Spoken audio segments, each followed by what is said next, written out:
Hi, I'm Carl Tannenbaum, Chief Economist for Northern Trust. 80 years ago, the psychologist Abraham Maslow described a hierarchy of needs that human beings pursue.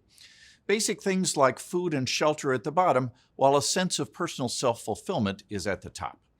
The system was shaped like a pyramid, implying that higher-level goals cannot be attained without first satisfying essential requirements. We're getting a first-hand lesson in Maslow's hierarchy at the moment. Food prices have risen sharply around the world, from about 8% over the past year in the United States to an astounding 50% and higher in some emerging markets. The root causes are varied. Weather events have diminished harvests, producers are paying more for raw materials, and transportation costs have escalated. Countries that have to trade for their food are at the mercy of the currency markets, where the recent strength of the U.S. dollar has made it much harder for smaller nations to afford food imports.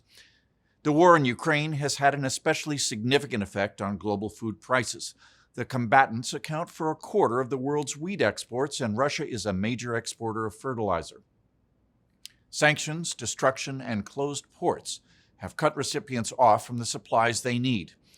In the wake of global shortages, some countries have forbidden the export of key crops, which makes the situation even more dire. For developed countries, the trend is annoying but manageable.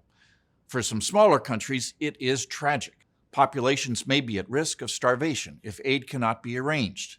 Others may be placed into financial peril as they run down the reserves used to pay for food imports.